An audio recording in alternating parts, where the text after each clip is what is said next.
Okay, so just last night, I watched The Illusionist. Very, very good movie. It stars, let's see here, Edward Norton, Paul Giamatti, and Jessica Biel. Alba. I heard that, Curtis! Anyway, as I was saying, this movie is really, really quite awesome. It's got a really good storyline, great acting.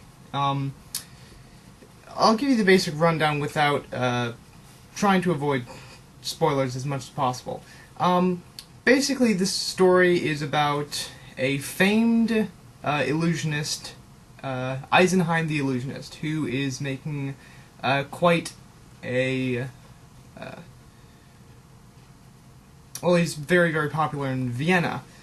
So popular that, in fact, he attracts the attention of the Crown Prince Leopold, who could possibly be losing his fiancée to the affections of Eisenheim, and so he gets more and more interested in exactly what Eisenheim is doing, and Eisenheim begins to pull off even more and more amazing illusions, to the point where it is supposed that he might in fact have mystical powers. Is it real, or is it all just a trick? Either way, it's really great. One thing that I have issue with this movie is the orb. The orb on the cover. What is it? What does it do? Why is it there? Why is it glowing? It's never used it at any one time in the movie. And I was like, well, that's a shame. Because, look at the cover. That's a great image. Anyway, but besides that, I really don't have many complaints about this movie. One thing that's kind of annoying is they do an opening on certain scenes.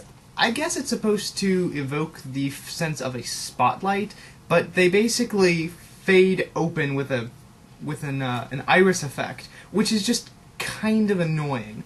But besides that, like, all the effects are really, really good for the movie.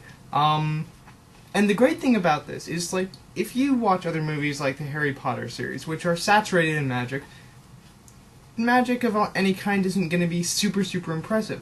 But in this, it's actually real, and that just proves the effect of sort of what filmic world you're in.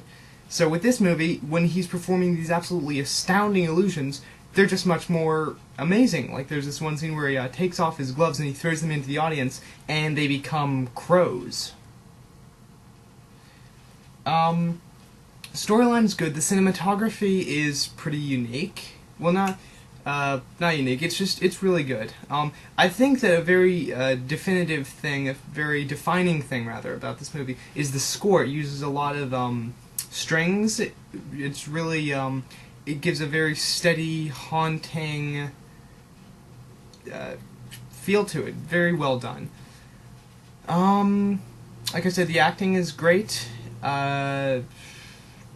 The contest of wills between the characters of Eisenheim and Ull, who is the chief inspector, that's pretty neat because, you know, they're sort of going back and forth between one another, and there's a question as to whether or not what Eisenheim is doing is real or not. You know, then at one point he claims to...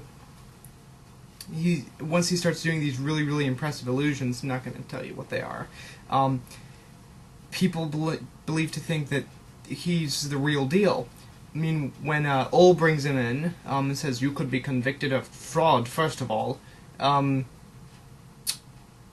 Eisenheim, who's played by Edward Norton, by the way, very, very well. He's a very unassuming person as the character, and yet there's this intensity about him when he's performing his illusions and such.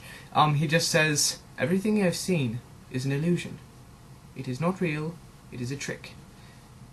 But then, next day, or whatever, he performs something that couldn't possibly be real. Or could it?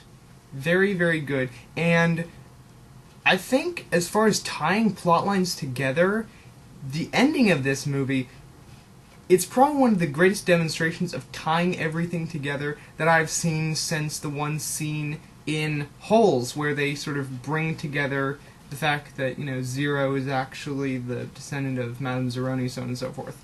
But the end part, it's really, really quick. It happens in all, like, a minute. And even if you don't know exactly what's going on, you get the sense that, oh, so this is what happened. Which is difficult to do when you're tying a relatively complex plot together in only a short while. For people to get the overall sense of things very, very quickly, that's not the easiest thing to do. So, as far as View It or Screw It goes, I'd definitely say pop on your reading glasses and view it!